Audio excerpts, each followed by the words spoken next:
Hey guys, my name is Paulina. Welcome to CSC Dev Diaries. Today on our show we have Fazri, our CTO and co-founder. Hey guys. We have Jose, who is our lead engineer for the Crypto Space Commander game. Hello. And we have our lead game designer here, Steve. Hey. So guys, today this is going to be Dev Diaries 2, the second episode, and we wanted to go into a little bit more detail about CSC. So we're going to start this off with just a little bit of a roundtable discussion. I think Paulina has some questions that we've collected from our community, things they're interested in hear about the game. And then after that, Steve, Jose, and I will walk you guys through gameplay. We've spent a couple hours playing, had some really great moments, and looking forward to share those with you. Can I have Paulina take it away? Let's get started. So I think the first question that our community wants to know is, what is the initial inspiration to create CSC?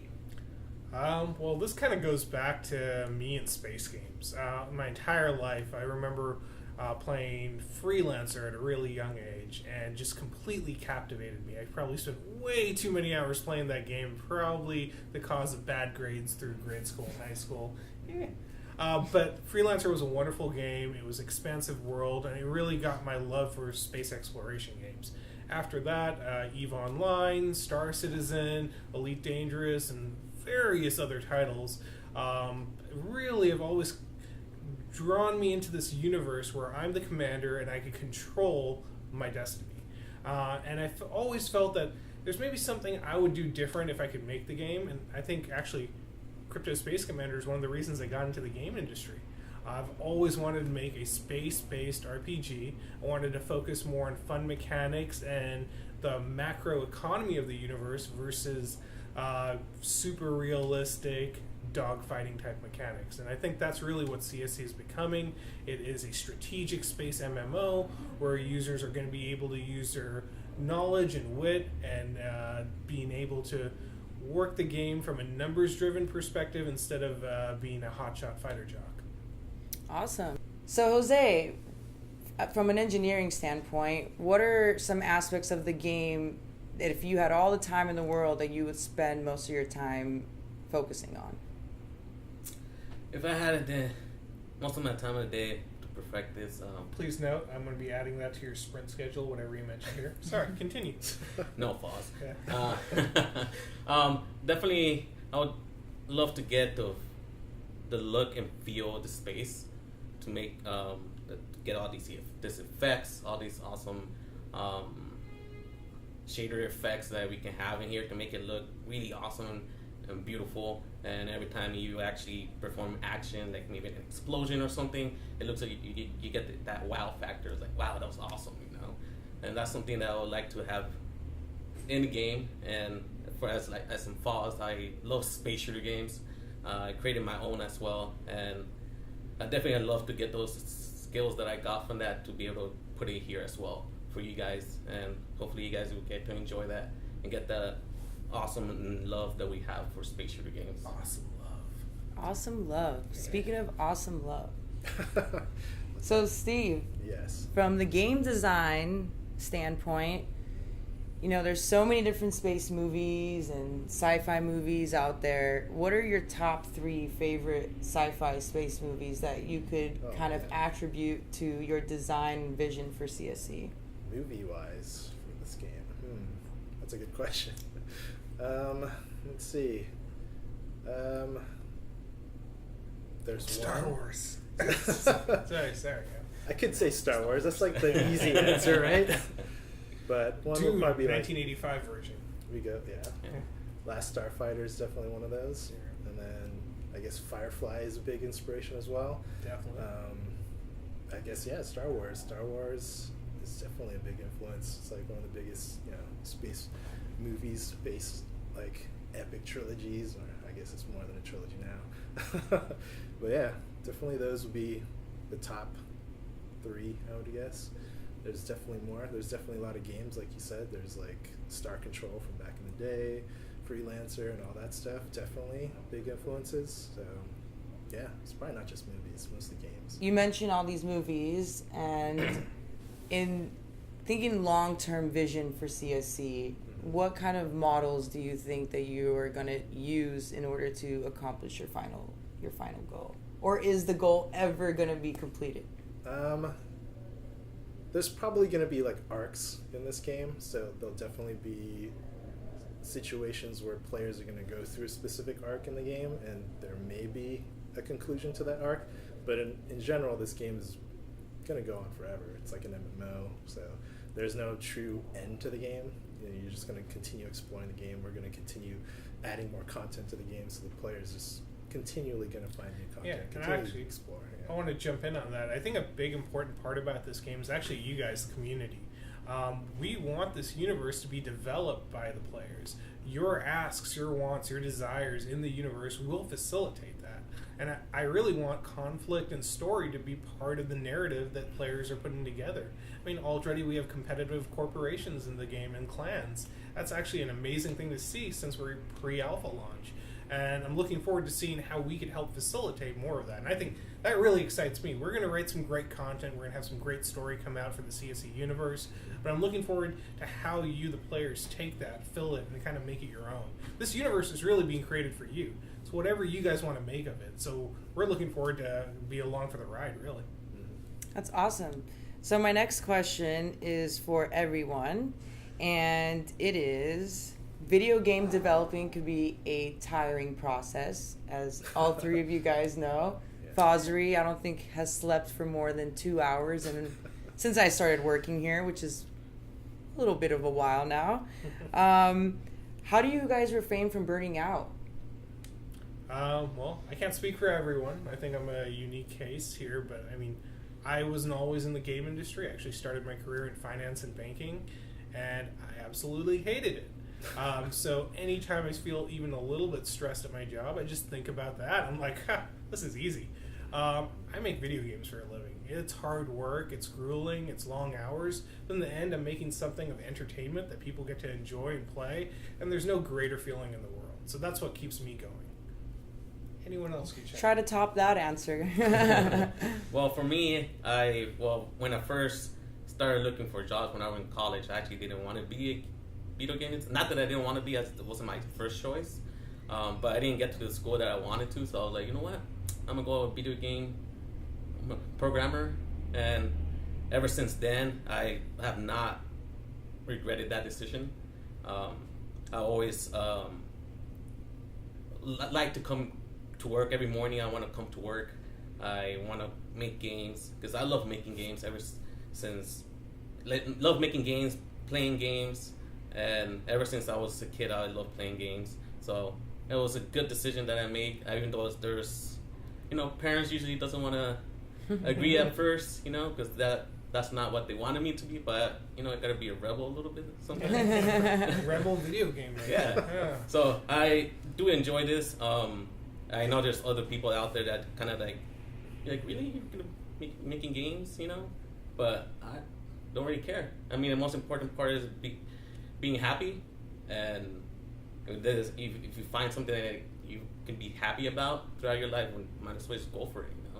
Work doesn't feel like work if you enjoy what you do. Yeah, I would never really feel this is work. I feel like I'm playing all the time. Yeah, that's pretty much the same for me. I'm kind of like the old. Yeah, you've been in the industry forever, like dark ages, right? I'm like super old school, working on like PlayStation 1 games and stuff like that.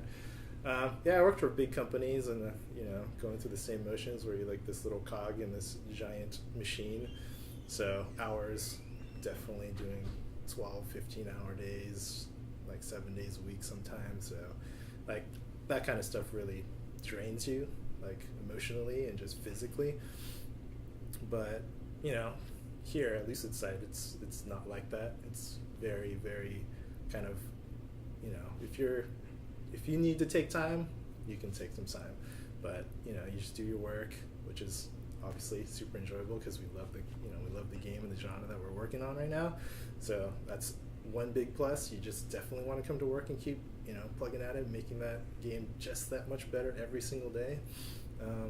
But yeah, I mean, I want to say I paid my dues by going through the grueling struggles, but yeah, here it's completely different atmosphere. So from those big giant corporations, so it's like it's very different here, and the culture is very, very cool here. It's very awesome. So it's like, it also adds to the fact that you relieve stress that way, because you know you're hanging out with your coworkers all the time, and it's just like it feels like it's fun.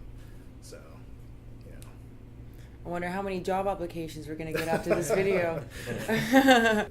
So Fazri, what kind of user experience are you trying to create with CSC? Well, I think there's a plentiful amount of space combat sims out there. And I think definitely CSC is not trying to be another space combat sim. Elite Dangerous, Star Citizen, two amazing games that are in development by wonderful studios. And I think they cover that genre pretty well. What I really wanted out of CSC is something a little bit more in between casual and combat. So what I mean by that is something you could play on an iPad, something you could play on a mobile phone, something you could play on your PC in between hours, something where you could be a little strategic. Send your ship off to a far-off solar system, come back in 12 hours, check on it, scan the system, find resources, or maybe find some loot. Something that plays a little bit more like an RTS, but that has a very space feel to it. At the same time, if you want to spend 12 hours in the game going through every nook and cranny of a solar system, you can. So the type of feel, I think, in the end, is a casual space exploration, battle, and mining game. Awesome. And so, since you are a big fan of space games traditionally, and Lucid Sight has been in the blockchain development for about 1.5 years, when you first thought of blockchain and you immediately thought, okay, space game, what kind of relationship did you immediately kind of form with blockchain and your overall, since childhood, dreams of making a space game? I felt like what blockchain gave me is the ability to make a competitive space game. We've been a game studio for the last 4 years now, and I've really always wanted to make a space game, but it's something we didn't even tackle. Even when we were doing VR games, we did not tackle this because there were studios doing it, and it wasn't a niche we felt that we could fill. What blockchain brought was a whole new angle to space exploration and mining games. And what that angle is true ownership. You own your ship, you own your resources, you could trade with your peers, decentralized. This is something that didn't exist. This is what's actually creating value for this game. This is what excites me about this game, is the fact that a player on their own could create a whole micro economy within this game universe. And that economy might grow one day to be larger than the world economy. Probably not, but someone could dream, Ready Player One-esque. That's what excites me about this. That's what I think blockchain has done to bring this as a reality. Hey guys, Paulina here with CTO Dev Diaries. Just a disclaimer, we are filming this video over 2 days, so we have different outfits on today. Don't think we're weird. Some of us, I think, we're wearing the same shirt. Yeah, they all just slept here on the couch, waited for this we're next take. CSC, Paulina. I mean, community demands it. Right, and speaking of community demanding answers to a big question, when is CSC going to launch? What is alpha? What are the details? And even what are some details on pre-sale? Great. Well, let me start with alpha. We're in a really good place for alpha right now. Currently, we're on track to probably release alpha middle of July towards the end of July. And the reason for this is, and you're going to see in our gameplay footage, we have a lot of work done. We currently already support multiplayer. We've done full office campaigns. But there's a little bit more we need to do to be able to support a true MMO experience. We feel really confident, though, that we're not that far away from that, so we're looking forward to getting alpha out and flying through the galaxy with you guys. One other thing that we should note now is originally in our plan, we were going to go to mainnet and be a true game economy around our beta release. Now, though, I'm starting to feel, and we are agreeing internally, that the economy is a really big part of this game. And the longer we delay to get to the economic part of the game, the longer it'll take us to see how the game needs to be balanced. So with that in mind, we actually think we're going to do multiple alphas. We'll have our first alpha release. We're going to get that out quick so you guys could start experiencing the world and giving us feedback, and we could start working on ship balance. But very quickly, either Alpha 2 or Alpha 3, we're going to be moving to mainnet. This is going to be where your ships are actually in-game from what you've purchased on mainnet. You'll be able to trade. You'll be able to gather resources. It's going to be the full economic experience we want CSE to be. We really want to start seeing the users start developing this trading economy inside the space MMO. So this is faster than we've originally planned, but we're going to do this in the alpha state. What that means is ship loss might not be permanent. We might have an economic system initially where you might be able to lose your ship and we'll respawn it at some reasonable time, even in fringe space. But eventually, as we get closer to the beta, we're going to start locking down the rule sets of the game. And as we make the transition into beta, that's when we're going to have the final rule sets. So right now, schedule's looking middle of July, end of July for an alpha release, playable that anyone who has bought a pre-sale ship can participate in. And following that and additional alphas moving forward, we will then determine when beta should be going out and when we get more users into this community. One other note is we have a little bit of a surprise coming up in one of these alpha releases, so stay tuned for that. Other than that, I'll touch a little bit on the pre-sale. This is a long question, Paulina. I think we should break this up. But, pre-sale. So pre-sale will be ending next week as we launch our version 2 of the CSE site. CSE site version 2 will tie in a marketplace. It'll have better visuals of all the assets you own. It'll have an easier ability to organize and manage your assets. So we're really looking forward to getting that into your hands. With that, First Fleet ships for the Reaper Interceptor, Vulcan Harvester, and the Phoenix Cruiser are going to end. So what First Fleet primarily gave users is an unlimited insurance policy, be it in core or fringe space. If that ship's destroyed, after some type of cooldown period, you will receive the ship back, giving you the ability to play constantly and take a little bit more risk than you might not normally want to take with a ship that's valued in the dozens or hundreds of dollars. So with that in mind, be aware, next week, First Fleet ships for those 3 will be ending. We'll be announcing and dropping 3 new ships, plus a new auction ship. So be prepared to take a look at what we got in store. Awesome. So thanks for answering our questions today. We're so excited to bring you guys these updates for our new site launch and for you guys to see the game in action following this dev diary. Thank you so much, Fazri, Jose, Steve, for joining us today. And we'll see you guys in the Etherverse. Bye. Later. Hey everyone, this is Fazri from Lucid Sight, and I am here with...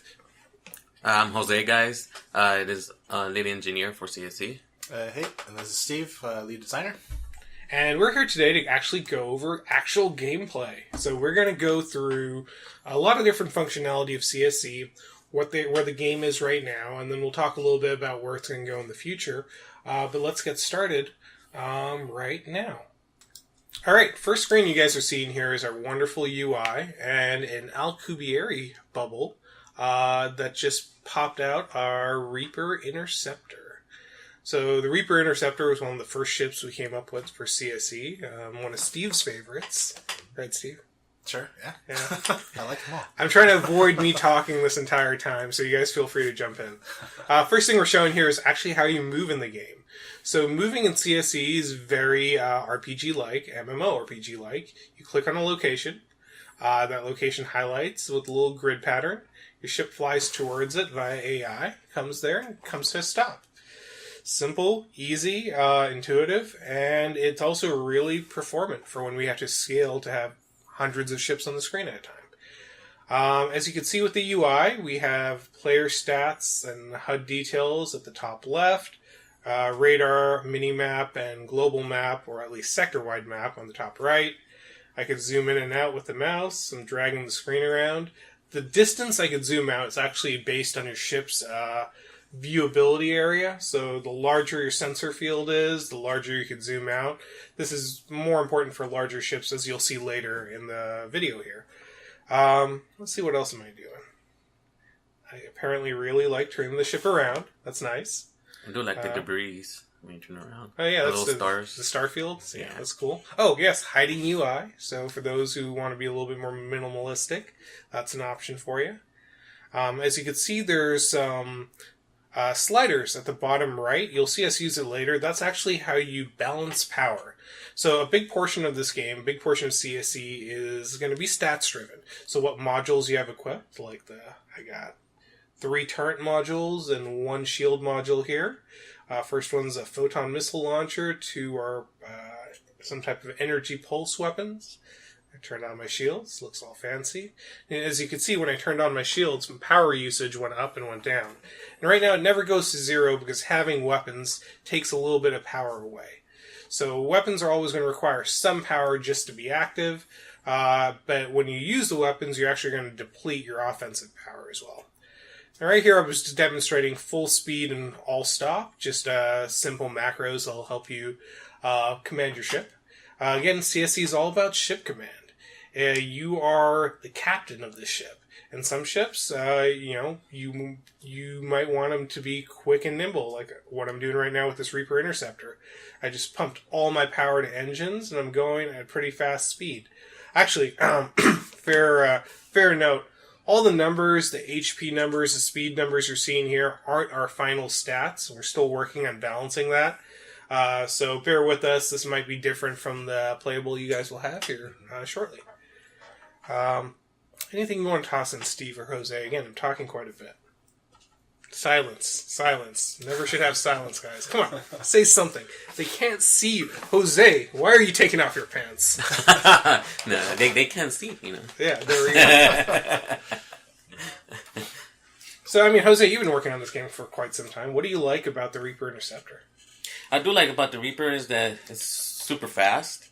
I'm able to travel around really quickly, especially if you want to Right now, you want to tell them what I'm doing? You basically what you're doing is just turning the ship in different directions. If you right click on the ship and then move the mouse into a certain direction, the ship will move in that direction. This is really useful if you want to align up with a fleet of ships, or you have some friends and you guys want to do a quick race. Hint, hint, later in the video.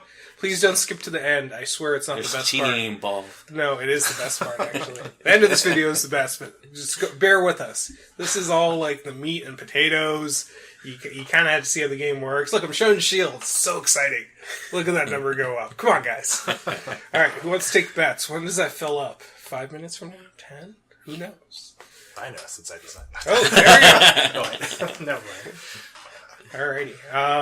Let's see here. It seems exciting.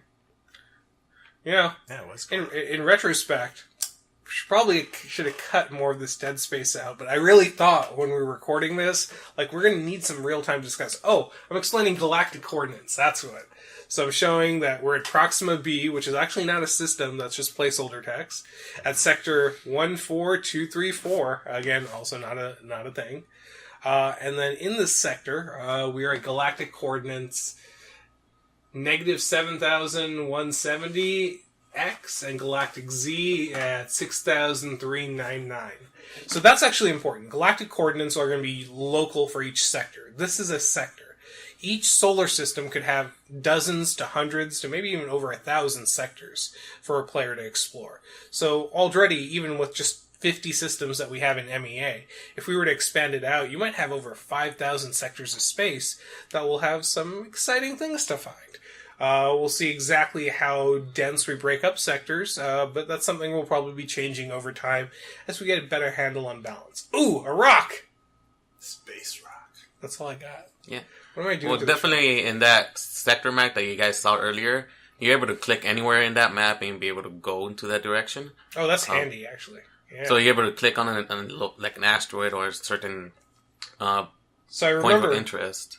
I remember when I was recording this, I couldn't realize, it was like, was the rock higher or lower than me? Clearly it was higher than me, so I was safe and I was able to move through it. Well, moved under it. My camera moved through it.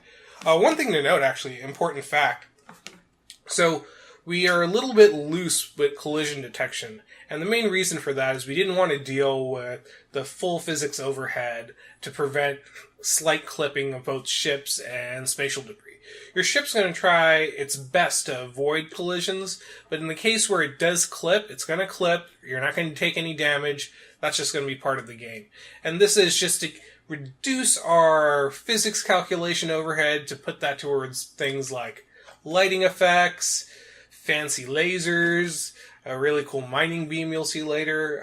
But these are just like give and take in game development. You know, we have to sacrifice some oddities, but to create a better experience overall. Ooh, look, lights! See, I was just talking about those. It does definitely help out the network. I was just talking about the clipping. It just happened. That's great. It does help out the network as well for you guys. So right now, I was just demoing having a headlight on your spaceship. Every spaceship would need one. Why exactly? Honestly, it looked cool when we put it in. We haven't thought of a really good use case for it because you can pretty much still see what's back there. But it does add a nice little exploration touch. We're thinking maybe that'll be part of a sensor mechanic, or shining a light in a dark crevice might uncover loot. So there'll be some exciting stuff there. Here I'm showing our actions menu. You could approach, follow, orbit. You could go into evasive, and then track is basically target. So now I have this asteroid targeted. This is the tracking UI. Since it's an asteroid and it's kind of an unknown object, we have the question mark. All those actions you saw in the menu can be done for those buttons. First one's approach, second one's follow, third one's evasive, fourth one's orbit. And I'm just demoing that right now. Oh, next in camera control. So right now I set the camera to try to be in the middle between my target and myself. Now the camera is set to target me. Now the camera is set to target the target. It really depends on your playstyle or what you're looking to accomplish. These are some options you have. Right now the target's a little bit off screen, so instead of having a targeting reticle, I have a arrow that points directly to it. This is something we're still fine-tuning, but it works really well. Again, probably talking too much. Fosflex loves to talk, you know? Well, you guys are talking enough. I know we have more exciting stuff later in the video. I really did not realize how much dense information there is here. Yeah. I mean, this is just showing you guys the basics of just basic flight. Until we get into more complex quests and maybe some mini-game events we'll have coming in the future. It'll be exciting. Have we ever talked about the UI on the right side above the meters per second? Go ahead. Yeah, if you notice on the right side of the UI, on top of the meters per second, you have like 4 little buttons on top. On the little box or cube icon that you see in there in the first one, or is it already? Actually, let's talk about the locking. If you click on the lock, it will lock to the nearest object that's nearby you. It will preference a ship if we have a nearby ship. Otherwise, it was just either an asteroid or anything else that's nearby. Above that, you'll also see there's you'll be able to toggle the lights of the ship. You saw that a little bit earlier. And the first icon, the cube, is basically you're able to see your cargo and what you have mined so far. But all of this stuff are subject to change, though. So it's so quiet again. I am not responding to an email while we're writing this. Oh, look, I blew up an asteroid. Look at that excitement. How were you guys not excited about that? The asteroid just went boom. This is because, actually, when I filmed this, I forgot to equip a mining laser. So I was like, well, I was going to show you guys mining, but instead, let's just blow things up. That's true. This thing's only equipped with weapons. So right now you see at the top of the screen it says target out of range. That's because I hit the target button over there, or I hit T to target, and the closest object to me was out of range for me targeting. There we go, now it's within range. But that's something you'll see also if you fly away from this object. You decide, hey, I'm not going to win this fight against a giant space rock. I'm going to retreat, because of course a space rock is going to destroy my modern spaceship. You can, and then you'll automatically lose nice. Lock. Another big explosion. I love that explosion. That's awesome. You know, I hate that explosion. No, I feel like there's not enough rock in it. That's why I put it in there. It needs more rock. That's why I put it in there. Oh, okay, we're getting to the good part. This is what I love. So this is us entering from Alcubierre space, and check that out. Okay, this is really exciting. So this is the Vulcan Harvester, one of our more popular ships. Mainly because it's so freaking badass for resource gathering. Little slots. And you will see why. Yeah, just look at the bottom down there. Jose, walk them through that slots. How many slots do we got on this thing? We got so much in there. And the majority of them... Alright, Steve, what's the exact number? Because Jose clearly I really don't want to count. Steve, so how many slots does the Vulcan Harvester have? I mean, it can have 10 to 15. It all depends. Wait, how does it have more slots? I thought we have a fixed number of module slots. We do, but Ooh. We wanted to have more. exactly. That Wait, I'm confused. basically gives the player more ability. It gives them the choice of how they want to set up their Oh, sorry, I meant hard points. Oh, hard points. Hard points, my bad. So, look, this is my bad, actually. He was right. We do have more module slots, but hard points. Okay. How many hard points does the Vulcan Harvester have? I would say. I think I'm putting you on the spot here. You designed this. Don't tell me you don't know off the top of your head. It's not like you're designing 50 or 60 ships. Oh, shit, you are. I am. Yeah, there we go. This is one of the very first ships, which was months ago. So, in all this time, has anyone bothered to count the screen? I have not. We should actually just count the number. Should we count the number with every... Like, you know what's sad? We're not doing a decent job of explaining what's actually going on the screen here. Oh, check it out. Mining laser. So a really cool thing that we decided to do is actually show in the pop-up from the ship what resource you're collecting. And we're going to do this across the board just to give the user better visibility of if they're finding what they're looking for. So right now, for alpha purposes, for demo purposes, what you saw is straight refined ore going into the cargo bay. That's not how it's going to be. But instead, what you're going to see is kind of a rock of unrefined ore, and then you'll see an icon on it. And that icon might be trilite, it might be gold, it might be platinum, but that'll represent what the majority of the contents of that piece of ore has. And from one rock in space, you might get 4 or 5 different varieties, or like right now, every single resource we have in the game. Wouldn't you love that? And look, we're mining space. Space mining right there. Yes, so it'll be really exciting. We are definitely going to have a scanning mechanic. We actually don't have that in the alpha yet, but that's going to let you, before you commit to mine a rock, get a sense of what it's going to have. Quality of your scanner is going to determine whether you really know what's in there, or you have a good idea, or it's basically no better than guessing. So right now, pretty much every rock here has trilite, but it's not going to be the case in the final game. Also, for those who played MEA, this is where your advantage comes in. If you know of a star system that had trilite, and if you know the approximate quantity of what was potentially there, you will know what the general... Ooh, check this out, using all the lasers. Look at that. Look at that, all God. that. Over. So, one thing I want to point out, I think I was pointing out earlier in the video, but I didn't talk about it. That front part of the Vulcan Harvester is going to have a function. You'll have an extra hardpoint slot that's dedicated just for that. And what that's going to be is a very intense mining laser. It's going to be one of the special attributes of that ship, and other ships are also going to have special attributes. Like for this ship right here. So this is going to be our Reaper fighter. Someone was asking me in the chat, like, is this going to be another Intrepid class ship or a Corsair class ship? Because so far, all our auction ships have been Corsair class. And what I responded was, well, no, this is going to be Intrepid class, but it has the power and the weight class of a Corsair ship. So what's the advantage? You have the speed of an Intrepid, but does it have a punch? Yeah. It also comes with a very special ability. You can see that, the bottom row right there. It has a thing that looks like armor. A blade of hull armor. We'll demo that a little bit later here, but this is a concept that I've always loved, seen in some of my favorite sci-fi shows, and I feel like it is something I've never seen in a game. And the concept here is ships always have shields. That's a standard. Ships will have armor that's built into the core structure. That's also been standard. But what if you had the ability to dematerialize custom plates of armor for your ship? Big, thick, ceramic, metallic composites that could really take a punch. Well, the problem is that stuff is heavy, it's cumbersome, it's going to slow you down. It's not something you'd have on your ship all the time, but in a pinch you might need it. So that is what our ablative hull armor is.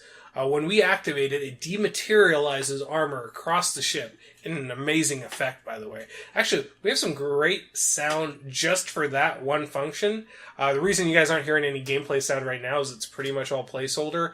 But before Alpha gets out, and some of our future videos will have audio in there for you. But it is probably one of the most satisfying things in the game. Eventually I get to it. I think after I'm done shooting these targets. little target range we set up. Okay, I think I'm done shooting targets. Oh, there's more. No. So I cut the video. I was shooting there for way too long. Oh, okay, so this is an AI ship. So not another player. Jose and Steve are joining me later in this game. But I wanted to demo a little bit of combat. So this AI ship's pretty dumb. As you see right now, it's missing me. And the reason it's missing me is I was actually moving a little too fast for it to keep a reliable lock.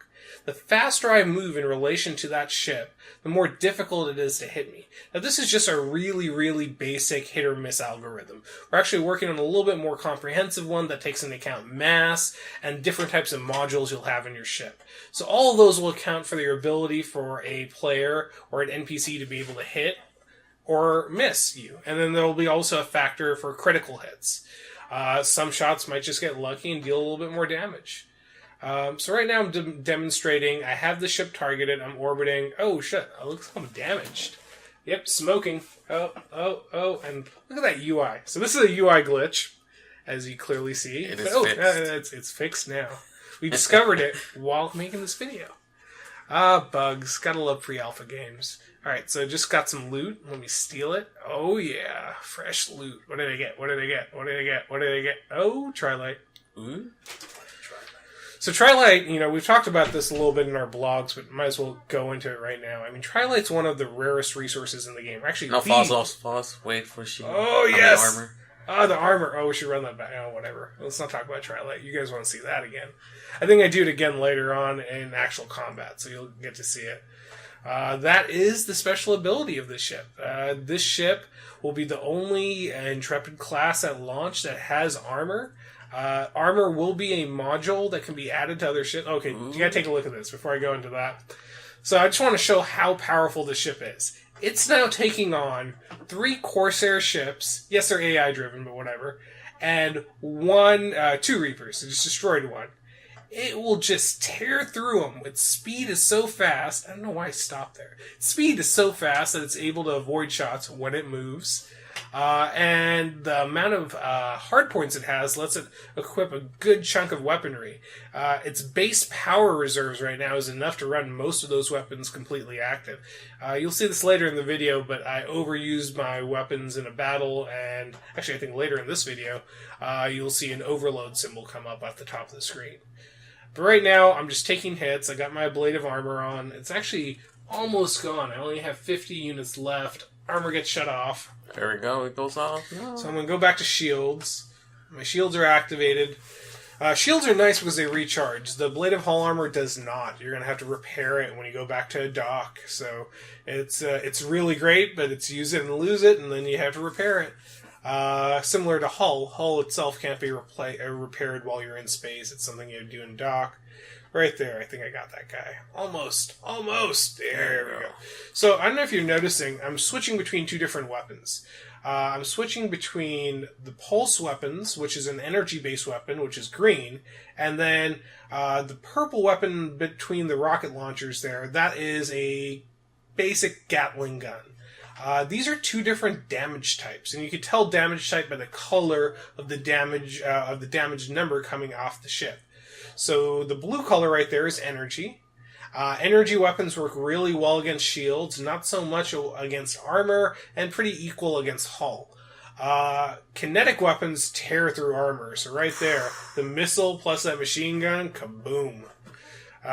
Again, Steve and Jose are being really quiet because they're a little bit embarrassed that was really them playing. Yeah, it was an AI. I beat them, fair and square. No, I'm kidding. That wasn't them. That was actually AI. I think they're coming in here on the next cut. Okay. Ooh. Alright, so now I wanted to show a little bit of what exploration is going to be like in the game. Oh, should go get that. No, I think I changed my mind. I'm going to keep going. That was loot that got dropped from one of the ships. Oh god. Okay, no, I think I'm going underneath it. Whew. Saved again. By the way, there's no collision damage, so I don't know why I was panicking. So right now I went into Slipstream. So this is not faster than light travel, but it's pretty damn fast. And it's meant for in-sector travel. As you can see, it says Alcubierre drive ready in 15 seconds, 14. Once that gets down to 0, I could open one of those bubbles that I came through, and that takes me into actual Alcubierre space. In Alcubierre space, I'm moving at my FTL speed. And that will let me travel interstellar distances or distances across the solar system faster than light in most cases, or sometimes slightly less than faster than light with larger ships. But you could still travel pretty quick. So here I was just exploring an asteroid belt, and ooh, what is that? So this is one of the rare oddities you'll find all over the game. Some of them have loot, some of them might be pirate havens, some of them might be... whales. Whale. Yeah, it's space whale. It is a space whale. I called it. No, I think Jose did. So, what's this mean for the game? That you have a space whale skeleton just sitting out here?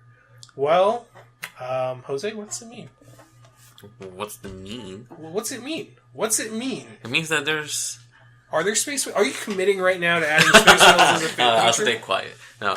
Steve, are there space whales in the game? This is what people want to know. Oh, I'm using a tractor beam to bring it closer so I can loot it. Nice, Trilite. Loot. Yeah, if it's too far, you just get a tractor beam and get it closer to you to be able to grab it. There's cargo acquired. So? Yeah, I'm not going to comment on that this time. Yeah. So one thing I really like about our game is our lighting effects. One thing I somewhat gets a little frustrating about our game is our lighting effects. We're probably going to have to work on toning that down a little bit. But I love it, Foz. It looks great, but maybe playability will be affected. As you can see right now, the ship's actually navigating itself. It's trying to avoid the asteroids when it can. Right now I have it set for click to go in direction mode. So right next to the lock, I just changed it to click to go to target mode. There is a toggle, and that determines how you command your ship. I think I show it later in a battle video, or well, we can explain another point. But basically, when that circle with the dot is selected, when I click, my ship will go to that spot and stop, and it'll try to navigate and pathfind to that spot.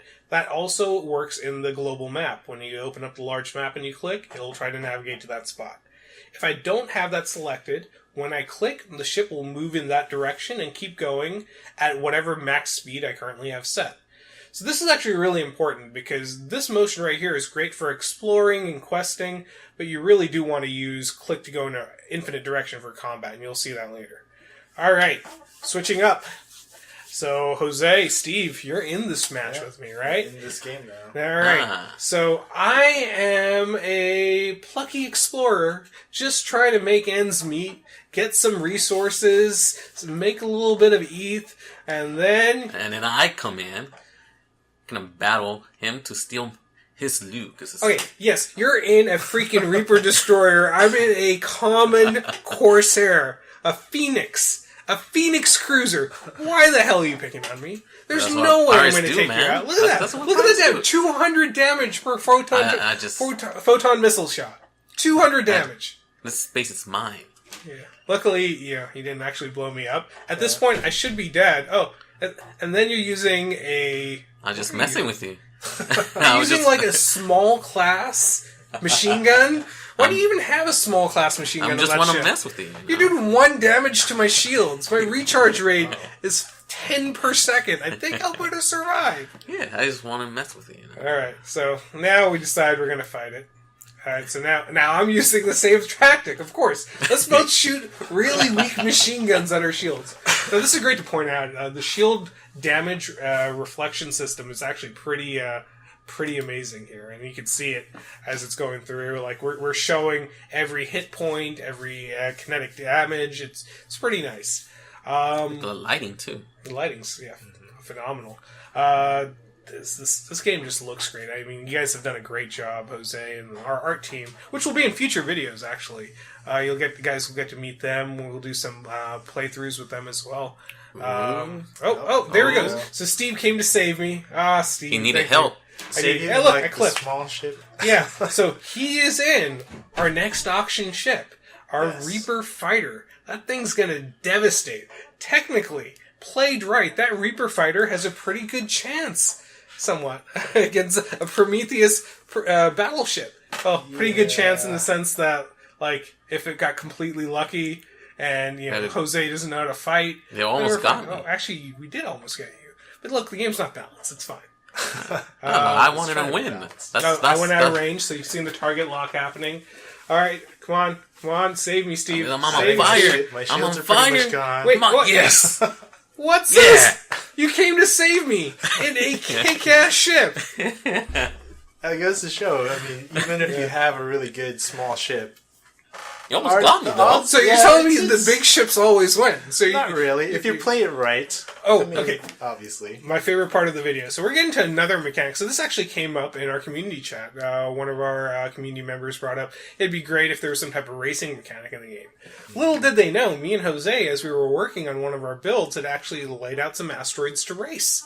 And that soon became into a little bit of an obsession in our company. And so, we obviously spent art cycles making a racetrack. Why not, right? Why not have a racetrack in a space strategy game that has a real money economy? Yeah, they're just waiting for me now because I'm too slow. There we go. I'm a Reaper. Ooh, Reaper.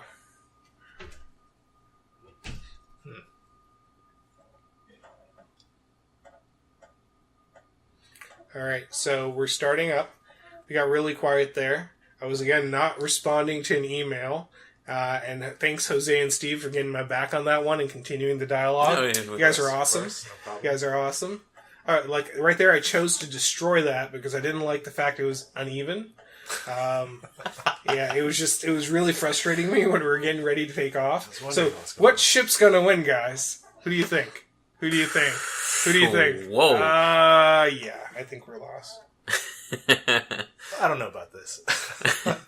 Yeah, so right now I'm going to say that I think we don't have the balance right now on that Corsair ship. It should actually be faster than this, but I am blocking... Oh, no, I was blocking the Reaper, and then it just went right through me. Gotta love clipping. Alright, so right now it's going way too slow, and we realized that when we were going through this race. Well, the little ships are going fast, but the Corsair ship still has more power. So it shouldn't be as fast, but it should be at least competitive. Especially, look at the power distribution I have. I'm dumping all my power in there. If I'm dumping all my power, I should be able to try to keep up. It's too heavy. Yeah, Too many slots. I think it needs a little bit more power. just a little bit more power than that. It seems like a freaking space bus. It looks like a kick-ass fighter ship, but it's moving like a space bus. It actually does, yeah. It definitely needs a little bit more. It needs a little love. It needs a little love. Maybe an Needs more afterburner. Too. Also, I don't know if you noticed, but if you zoom in, there's 3 more engine spots that we didn't put trails on. Know why? Because we forgot. No, It's not a it just feature. didn't need it. That's why it's not fast enough. It's only using 2 of It them. needs to be faster. It's only using 2 of them. Exactly. So, continue the narration here, Jose. What's going on? Am I winning? No, we're just waiting for Foss to get it to the finish line. We're already there, waiting for him, and we're waiting for to restart this race again. But Why this would time, we restart this race? It's a given. because I want to win. You won, didn't you? No. Oh, yes. Yes, now we're doing it with Reaper. So we decided, let's make it even. We all got into a Reaper Interceptor. We all set our power levels, and then we're off. And they cheated. So the race is going. We did not cheat. Yeah, look at me. All right, look, I'm in the lead. This is me. Mainly because I was the one capturing the video. Jose's in the back because apparently he doesn't know how to fly a ship. Steve is trying to round the corner, but I'm using obstacle avoidance. I'm drafting back and forth in front of his ship to prevent him from getting ahead because our AI tries to slow down to avoid a crash. Yes. Okay, now I stopped because I just felt bad. Oh no! No, actually, I stopped because I realized I forgot to. I keep pushed him clicking. outside. And now he then- lost. look- He's look. cheating now. Look at that. He's cheating now. I'm not cheating. I'm trying to get back in, but the avoidance is keeping me from crossing that barrier. All right, now I'm back in. All right, so we're going down. Now I'm losing. So as you can see here, I'm clicking a lot, and the reason I'm doing that instead of just doing the click to go in a direction is I want better control of my velocity. And one of the easier ways to control my velocity and find motion like this is constantly clicking. Basically, the ship's always making adjustments to try to get to that point. So the closer I click to me, the slower it goes to get there. The further I click, the faster it moves. So this is easier than moving my slider up and down, especially when I'm trying to do fine flight like this that keeps knocking me out of the track. Mm-hmm. You know you want to cheat. That's why. I'm not cheating. I won. I just didn't put that cut in here. Really, the first 2 races I won. I really did, guys. I'm not even joking. First 2 races I won. I swear it's there. The video's there. Okay, we're going to here. Race 2. Second time. So again, I felt bad, so I slowed down for the guys. Because you cheated. Telling you, it's cheating. You put me involved in the game. How? You went first. You guys are all like I'm in. Look, I'm moving like slow. I'm moving slower than the Phoenix Cruiser was in that first race. You can rewind the video and see. See, look at those 70 meters per second. That's nothing. All right, there we go. See, I'm keeping it nice and even. I'm giving you guys a chance here. You're not letting us pass. That's why. Well, whose fault is that? There we go. There we go. Oh, see, now you made it. Now I gotta adjust the camera here. There we go. This is where fall sheets. Oh yeah, so I realized I could just lock onto them and click the follow button. He realized he can't win, so he had to cheat. Oh, it was easier than doing all the clicks. So now I'm just gonna follow him, and I don't even worry about clicking. Let him worry about clicking. I was resting my hands. Oh, there he goes again. Oh, there He's he trying goes. to figure out who to attack. And of course, it goes for the first one. I think Steve is the first one. No. So at this point, I got really bored, guys. This was like our 16th race, and I decided to start shooting at people. Because why not? Why not? Look at that. He's just going to lose his $50 ship. He doesn't That's need Steve it. right there. He uses his shield. Like, someone is attacking me in this nice race that we're having. Ooh, and Steve goes out. And that's me all the way in the front right now. He thinks he's winning. Oh, wait. He doesn't know And what I he just tracks me. And I was about to put my shield on, and he ends up killing me. And he decides to go back and get the loot. I do. I saw the loot drop. Why not? Look, if there's Trilight in there, I'm a billionaire. Space billionaire. Alright. So now I'm trying to get the loot, so I just drive right through it. You could also tractor it in, like we showed earlier. Then we get to the end of the track here, and that's it. Nobody wins. No, Actually, I I win because I was the I first think I one. won. All right, so I think that's it, guys. End of our playthrough video today. We covered a lot of stuff. I probably digressed a bit, so if you guys have questions, hop into the chat, let us know. We're going to try to do a video like this every week or every other week as we have new features to show you guys. So thanks. Anything last words for you guys? I'm definitely excited to keep working on this game. I'm actually watching you guys on Discord, and I know I'm a little quiet there, but I'm watching you guys. He's watching you. I'm watching you. As you sleep. Everyone turn off your webcams. Not that kind of watching. He's a software engineer. Who knows what he's doing? But yeah, I do enjoy that you guys are excited about this games. This is the reason why I'm in this industry, so... I'm here to make you guys happy. By the way, I just accidentally hit stop in the middle of Jose's monologue. I'm not going to do it again. I just picked up from before. But I'll blend the audio. It's fine. Steve, last words? Yeah, I mean, keep tuning in and checking out what we have. All the updates are coming. The alpha's coming soon. Hopefully a lot more balance checks are putting in there, so at least you're going to have some fun. Still a lot of work to go, but yeah, I'm super excited to continue making this game and making it awesome. So, all right, well, thanks, guys. We'll catch you guys on our next stream. Video drop YouTube channel. We're doing something here with this YouTube channel? Yeah, no, this is YouTube, right? Yeah, this is the tube. This is the tube. The tube. All right, thanks, guys. See you guys.